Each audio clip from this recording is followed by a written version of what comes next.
Wow, wow, wow. Wait. Wait. Am I seeing this right? Is it? Is it a new Dr. Donk tutorial?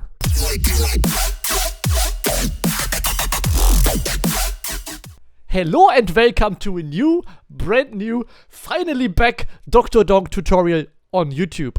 By the way, if you didn't know yet, I am still doing tutorials, but on my Patreon. So click the link in the description to get monthly tutorials on there and even free kick sample packs and exclusive tracks from myself. Now, what are we going to do today? We are going to have a look into my favorite subgenre of harder styles, raw tempo. Anyway, I really like raw tempo because it's like the best combinations of high energetic modern up-tempo kicks with basically my favorite BPM, which is 160. So it's just nice and slowed down, energetic Zag kicks, up-tempo kicks, however you want to call them, raw tempo kicks. I don't care how you call them, I just call them raw tempo kicks, and sometimes even just raw tempo basses, but we'll get into that.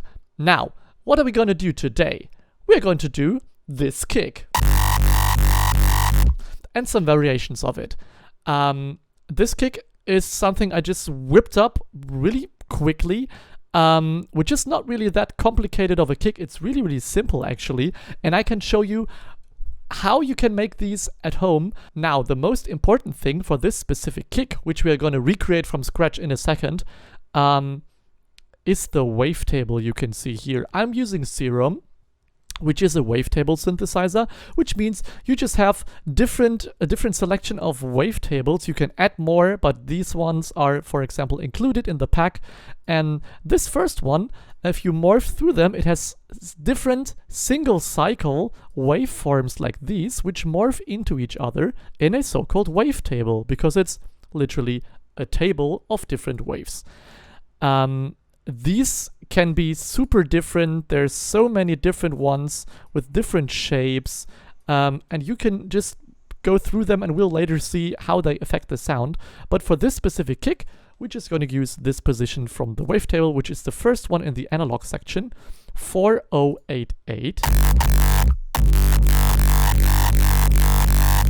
which was somewhere around here.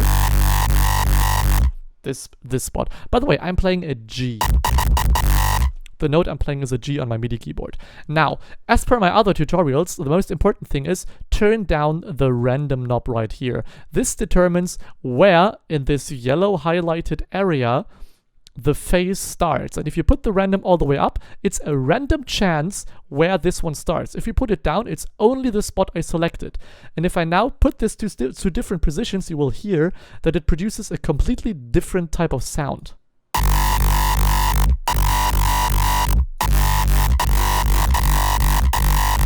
So this highly affects how your kick sounds in the end. And if you put it up to 100, and for example, if I just reset them to the initial position, which is when you load up Serum for the first time, and I'll play this and let go of my keyboard and play it again, you will hear that it sounds different basically all the time. And that way you won't get one specific kick. This is nice if you want to render them out as audio. On my Patreon, I've done a whole video comparing audio to MIDI or rendered kicks to kicks in the synth itself. But I like to use the MIDI information with the synth for my kicks, not like to render them out. Now we have this, which is automated by an LFO, which just stands for low frequency oscillator, on a quarter note, which automates the volume of our oscillator A and the volume of our sub bass. In this case, it's a triangle wave. I would suggest just switching between these three shapes. This is a clean sine wave, a sine wave with a few overtones added, and a triangle wave. I like the triangle wave for a bit more nuance. So let's whip up a new Serum and try to replicate what we just did. We start off initially with our preset with a simple saw wave. Let's ditch that and already select the wave we want. Now wavetable position wise, we were somewhere in this area. We will fine tweak it later, put down the random, and I think I put the phase somewhere like before this little peak here. So around this area. Now turn down the level, take our LFO and put it on the volume. Now we make our little shape we did earlier, put this on trigger mode, so it triggers every time you trigger a MIDI signal, otherwise it will just randomly go. Put this up somewhere in this area and make another point by double clicking and drag these to make a nice shape. Sounds really weird. That's because we don't have any distortion. Now let's add the sub triangle wave, put this level down and automate the level as well. Okay. Now, if we click this little icon up here and now click on track, this will get automated to the next free effects channel rack. And now we will do this whole effect chain. So one by one we will go through this. This is, by the way, this is like my secret sauce.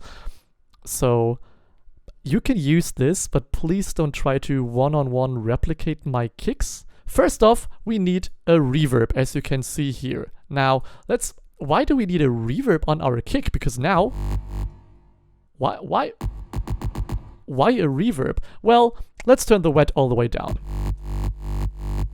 You don't really hear a difference between these two, but the wet level, even if it's turned down all the way and the dry level is turned all the way up, it just gives the ever so slight tiniest bit of stereo width. Maybe turn this up like by 1% or something.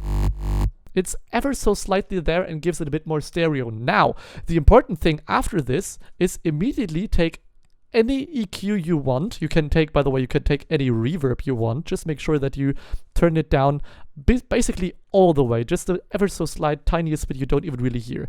Now, what we're going to do is take any kind of reverb like this and put it into mid-side mode. There's probably somewhere you can change this in your EQs if you use like the internal EQs of your program. Now make a low cut and select side. So it only affects the side stereo signal. Make it a pretty steep curve, in this case it's around here, and put it to between 100 and 200 Hertz. Let's put it at 150, pretty much in the middle. Doesn't sound like anything has changed, but what this does and what it ensures, and which is very important, is that our sub bass, which is below 100 Hertz, is completely mono. There is no stereo information there. And that's super, super important, because if you have a stereo sub bass, you can get something that is called phase cancellation. If you have a sine wave, which goes like this, like our bass sine wave, and another one, because you have a stereo signal, so there's two of them for each speaker side, and the other one is completely inverted in phase, so in the case that this one goes up, the other one goes down, they cancel each other out to 0. That means on a stereo speaker set, it may sound fine, but in clubs, most of the time, your sub bass or your sub speakers are set to mono. So the stereo signal gets combined into one signal. If you combine something that is phase cancellating or inverted in phase, nothing comes out of your sub and you get no sub bass at all. And this can happen sometimes. So be careful around that. Be careful, always check your mono compatibility in your tracks. I may do a separate video about this actually, because it's pretty much very physics based. We are ensured that our sub bass is mono. The next thing we are going to do is make our main peak selection. And for that, we are going to whip out another EQ. Sorry, by the way, if this like says some random shape, this is just my default setting for them. It's more, normally it would look like this. Now, we need something that boosts our bass. Then we need something that cuts our low mids, whoop, all the way down here, boost the bass here. And we need something else that boosts the frequency we want to distort. Let's make it somewhere around here. Okay, you can already see this one clips above 0 dB. So it's already pretty loud. Now, the next thing we need is some distortion. In this case, I use the free plugin Distortion. You can download it from the internet. This is very tiny because it doesn't scale with my 4K monitor. I'm really sorry about that. We're gonna turn up the distortion all the way. What I like to do is put this one, there's some different modes for symmetry. I like to put it all the way up and activate the post filter. The next thing we need is my secret sauce from earlier videos, the TG distortion. And I've made a rack with this, which I showed in a video already, so look at that, which is just basically from waves, the TG 1, 2, 3, 4, 5, with the input turned all the way up, going into a soft clipper. And I just made this rack, which controls the level input over here, and then the level output of the whole thing through the soft clipper in the end. And this completely changes the sound. Now let's get back in our EQ and maybe see if we can peak these EQs a bit.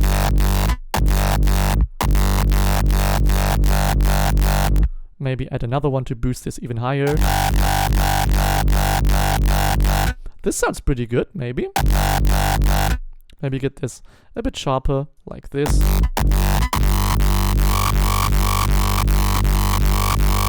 I like it in this region.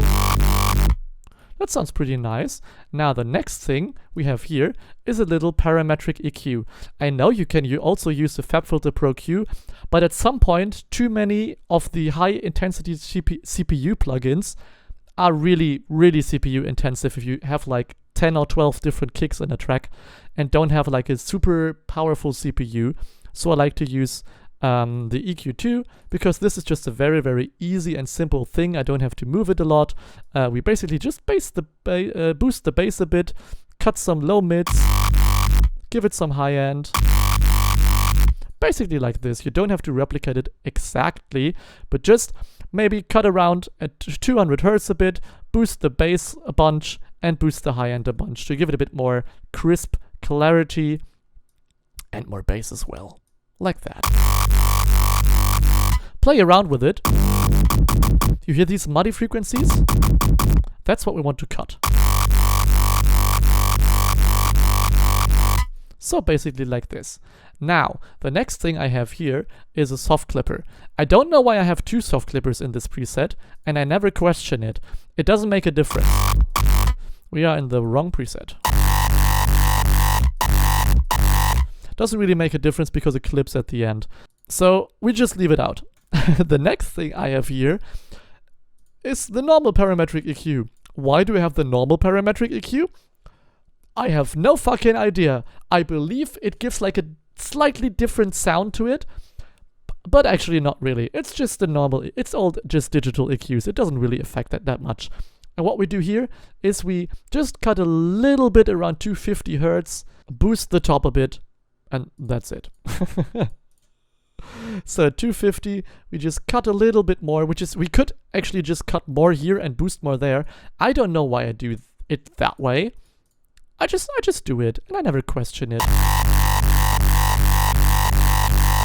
Like that, and at the end, to keep it, we are in the wrong preset as well. Again, I'm sorry. Help. There we are.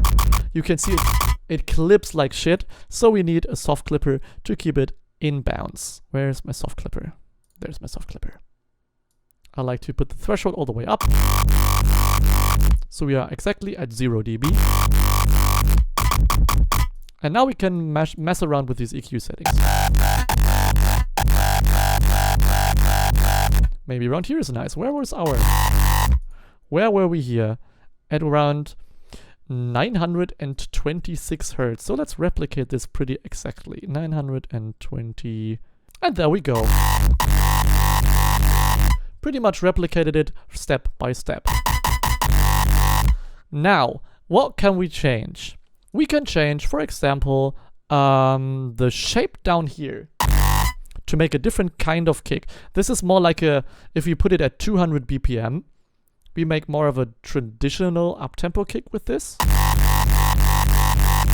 Maybe make it down even more like that, and even rounder, make it like a bouncy Barbaric Records type kick. Or if you put this back to 160, pretty bouncy. If we take away this point, we get some of my older with like World of Cum, wonky donkey type kicks.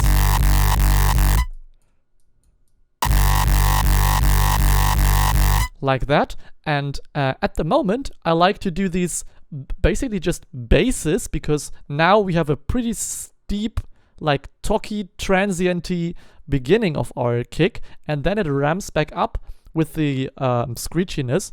But if I do like my basses, I call them, because if I take away these points and make it like this, it doesn't really go all the way down, so you always have some type of noise, and it's more like an oscillating bass. And I really, really like these types of kicks or basses. Which is just, it's just so much noise in one. It's just ridiculous. And you know me, I do ridiculous tracks. I don't give a shit if anyone likes these tracks, or if it's the style of up-tempo or raw tempo that's in right now. I don't listen to up-tempo or raw tempo like myself. I don't listen to this music. And this might be a shock for you, but that's just a matter of fact. And I think it helps me make more ridiculous tracks without even regarding what other artists make, and just be unique. Like with this kick, for example. And now we can tweak our phase position and wavetable position to make different kicks. This is kind of nice. Or we can go a bit higher. Maybe match our EQ peak to it.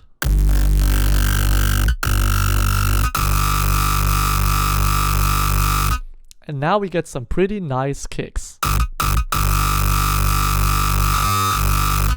Alright, so that's gonna do it for this tutorial. I hope you found it helpful. Let me know in the comments below, and also check out my Patreon for more tutorials. I will probably do like 1 or 2 tutorials every year here, so maybe check out the Patreon if you really want more tutorials monthly.